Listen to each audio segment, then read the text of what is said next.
It is very, very quiet.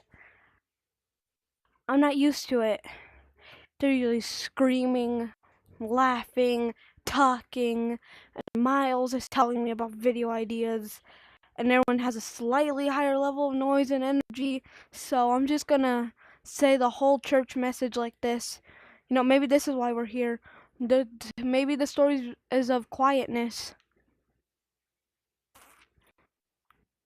because that's how everyone is right now. Everyone is it's freaking quiet in here. Really quiet. Anyway, now two, three, two, 2 to 3 months ago, we talked about Moses. Remember the plagues, death, freedom, salvation, hitting the rock for water, and Moses hitting the rock instead of talking to the rock and not any water, raining manna that kind of looked like oatmeal. All that stuff. And parting the Red Sea, walking. Remember that story? And when you look through the story, they are walking through the Red Sea, remember? And there's dry land for them to walk on. And we had this coming out of Egypt, but it wasn't quite realized because the Egyptians came after them because Pharaoh was mad. Pharaoh was mad. He wanted the Israelites back, but it was too late because Moses already did the contract by just saying, I say, let the Israelites go. But there was still pursuing going on. So they got this body of water in front of them. They got all of these, all the Egyptians, they're behind them. They're chasing them. They're like, you're going back to slavery, boy. So, but that's not so they've got that's not exactly what you would call freedom, right? Then all of a sudden, bam! Moses slammed his staff. The sea split with dry land to walk on. So walking like the cool guys with the seas it's cut in half like with scissors, you're just walking through it like nothing. And while they're walking, they look back and uh-oh, the Egyptians are there. But their troubles vanish. Moses takes the rod back, his staff that he used to carry sheep. Oh, and their troubles vanish. The sea, the whole sea, the Red Sea falls right on them. Ouch! They're dead. They are truly now headed towards something. The promised land is ahead. Remember that? The promised land? We talked about that? And it's ahead. And after a little stop at Mount Sinai, this is finally freedom. And if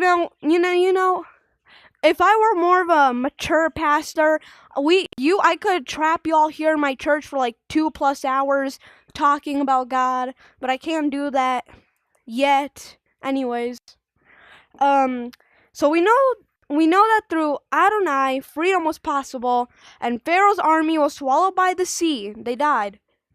So too, we can look and think of all our sins and our shortcomings now behind us, swallowed in God's sea of forgiveness, never to be remembered again. I mean, not by the Israelites, but of course we're gonna. Of course we will remember it, because come on, a sea falling, frogs, water turning to the blood of all the firstborn babies, hail, meteors. Darkness, come on, that's a never forgetting story, and we'll remember it as a good thing, and not just of a journey of blood, death. It's a journey of freedom, not one of death. That's what Micah said, and I quote, "Cast into the depths." The quote ends there. And it's worth celebrating, which is why we have Passover, to remember the teaching of freedom. But I'm going to go in a different direction, one that touches on what certainly is a favorite season of the Jewish calendar, because the season of freedom, it already passed. But we learned about it. It's freedom.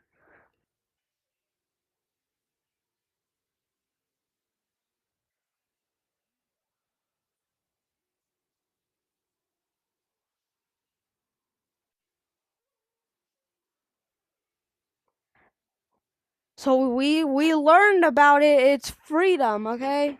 We've talked about it. It's a very go back in the past kind of thing for me right now.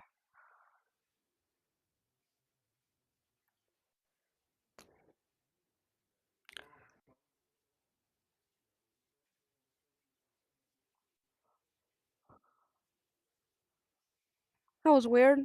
Anyway, so we learned about it, and it's about the freedom. It's about the freedom, right? But then also a season.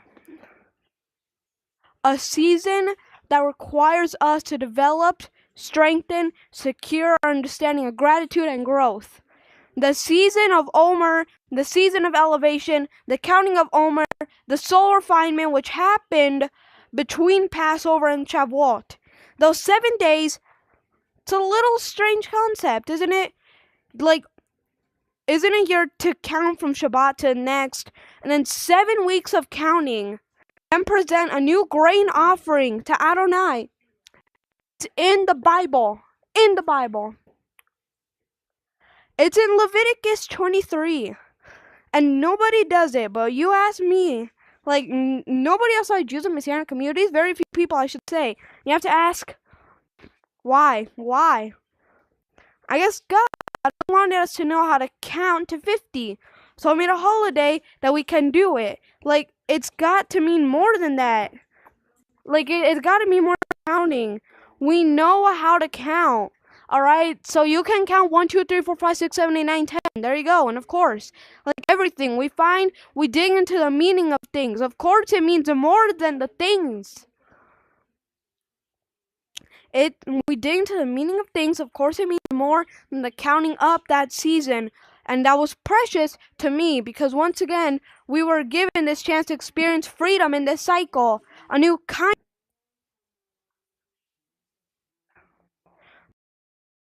Weird today.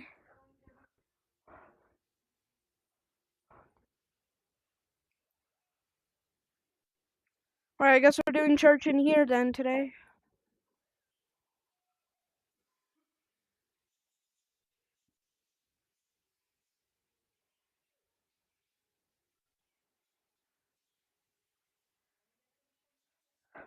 Now, Passover even issue is something practical right now, living the freedom.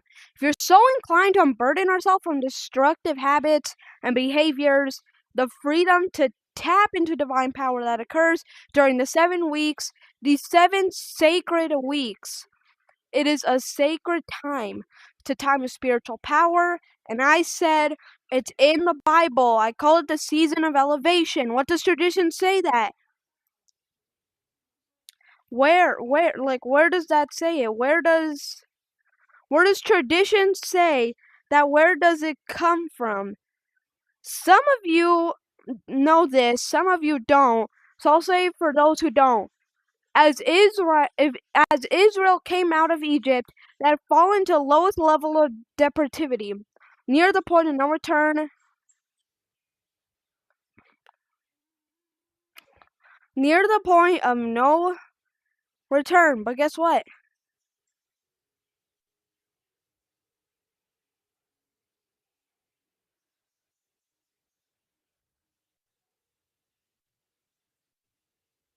Like, they were near to the point of no return. And so when they came out, they had to recalibrate on the journey and they had to recalibrate on the journey from Egypt to Mount Sinai. And it wasn't just a long walk, it was a spiritual elevation process shaking up Egypt. That's what the Omer count is. That's why it's a counting up to expectation. In Yeshua's time, he died, okay? In Yeshua's time, he died. He was resurrected. He came back, spent 40 days with the disciples. You know what he's talking to them about? You know what he was teaching them about?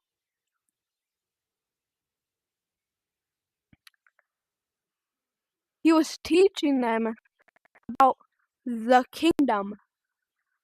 And he was teaching them about the job that they would have to do most likely what was coming. There was a period for them also after the big adventure of death, burial, resurrection, a period of a period of preparation, a period of spiritual growth. This is without a doubt a special time for God on the Messianic calendar. Most people don't even know that. Well, you do now.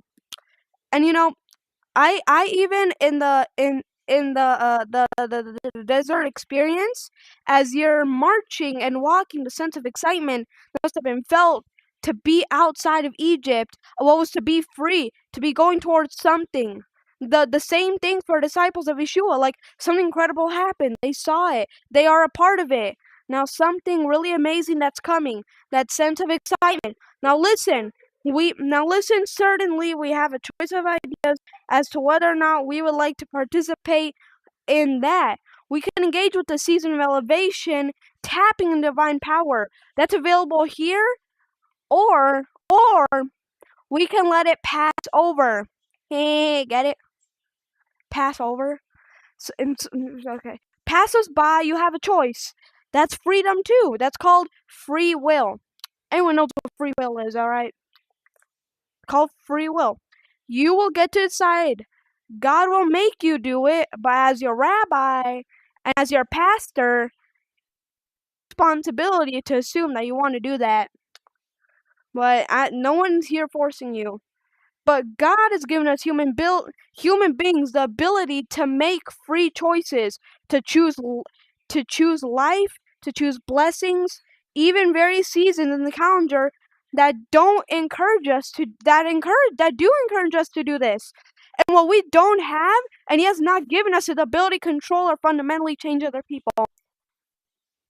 So here's the phrase. I want you to remember this. I mean it. The wise person invests in their own character rather than repress, resenting other lack of it. Once again, the wise person invests in their own character rather than repress, resenting others' lack of it. The reality of our daily lives. Let's see. Oh, parent. I think of a parent.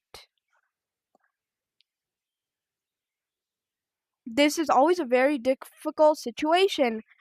Your parents, the adult child or the young child, can make choices that causes them deep pain. And this is for all the kids watching, okay? Like, I see you, Timmy, on the couch watching this on TV. Like, I'm talking to all of you guys. Like, pay attention here, alright? Because just pay attention. Despite countless conversation and attempt, the pattern continues. The freedom there comes not from giving up on the kid or yourself, but accepting that you can only control your own responses, not others. You can only continue to love wisely, or you consider a workplace scenario. Many of us have been there, arguing, fighting, stressing ourselves out. But remember the story of Jacob and Esau? They fought for years and years and years because of a blessing, but in the end, none of that even mattered. Remember? They went back. And they just forgot of everything in the past. Anyways, moving on to the season of Passover. That the season of Passover counting is more than just rehearsing your ability to count to 50, like 1, 2, 3, 4, 5, 6, 7. I'm not counting to 50.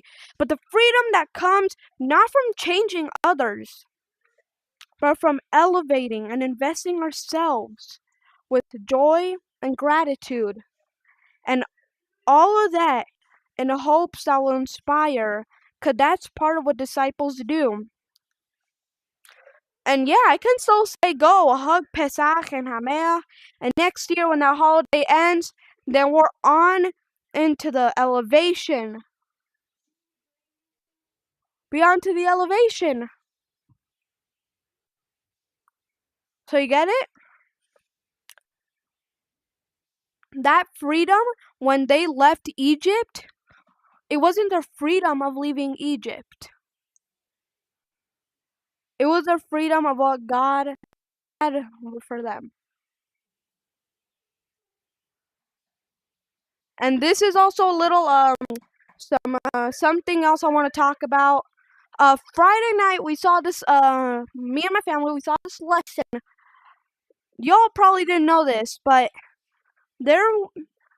Aaron had a wife, and she was making fun of Moses, his wife, because of what we know today. It was the sister Miriam. Look, Aaron was with Miriam, and they're siblings. Okay, they're siblings. They're siblings. Don't think of anything else. Miriam was making fun of Moses' wife, and because like she had like a darker skin, and Moses had a lighter one. And we all know what that is in our nowadays lives. And well, nowadays people talk gossip about other people, and you just kind of just get away with it. But nah, not back then. No. Because of that, because of what Miriam said about Moses' wife, she got a. Now, what you know, leprosy, right? Or the illness that we get all around us. Well, that is like in those days, like in our nowadays lives, those are physical illness. But right now in our nowadays lives, but back then, like right now you can just cure it, but back then it wasn't. But back then also it was not a physical illness. It was a spiritual illness. And when Miriam got that leprosy, Aaron saw what was going on. Aaron went to Moses and he started begging. He said, Moses, talk to your God. But guess what? Even what Miriam said, Aaron was taking the fault for her. He said, I don't know what happened, but it was me. I said that. I listened to her when I shouldn't have. And it's my fault.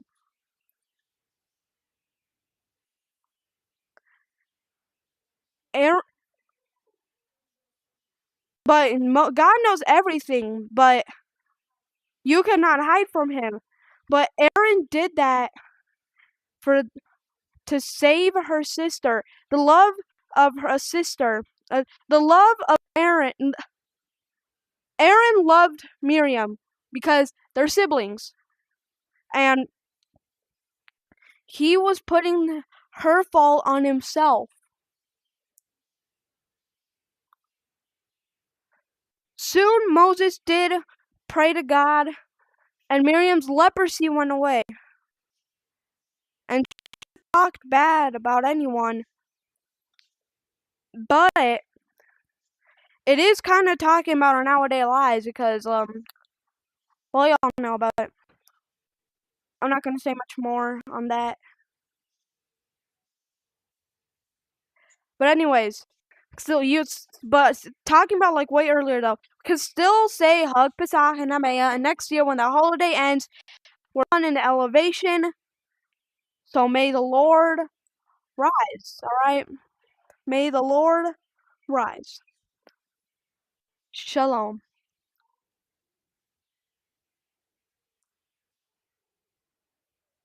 Yavarech Adonai Mishmerecha.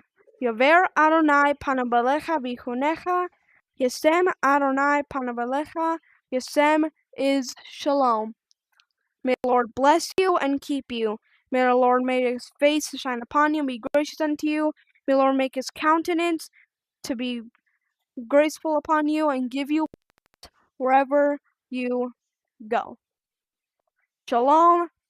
Before we end, I forgot to do this in the beginning. Announcements. So,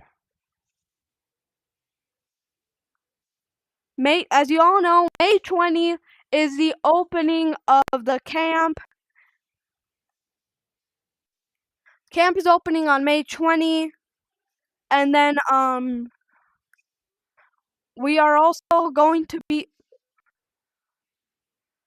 not this week. We're having church next week. So I've been seeing we are getting a bit more people than usual in the church. Like, I've been getting like 3 people. It used to be none. So what we're gonna do, we're not doing church. We're doing church this week, but not the week after that. We're not doing church next week. So because we're gonna be building. So well, we will probably do. I will probably do church. So we're going to be doing some out of bound construction. So the church will be closed next week. We're still doing the service, but it's not gonna be it's just the church is gonna be closed for the whole week. But then we will open it back on Sunday. We are going to be um if there are junior accounts, we are gonna be opening a kid zone. Like when you enter to the church, you're just gonna continue walking straight through there, and we'll have the kid zone. And then in the cafeteria, we're gonna open a hole there. We're gonna get a kitchen out there, so we can. We are thinking of hiring some chefs if you want to make some fake food. You know, get some steak, pizza, coffee, stuff like that. You know, make some soup. Get some bubblies and stuff like that. Some bread. Camp is also already done. If you want to see the tour, you can check it on my channel. And also, if you guys have seen, I started the whole like Jurassic World Minecraft series as well. That is a 4 seasons of what I'm doing here. There are going to be 9 episodes on the season 1 that I'm doing. We are currently going to be doing. I'm currently working on episode number 8, then number 9, and then it's going to be a 2-week wait until y'all get the season 2. So I'm sorry, but waits are like this nowadays. But they're not that long. There's going to be a season 2 to that, so don't expect it just I'm going to end it like that.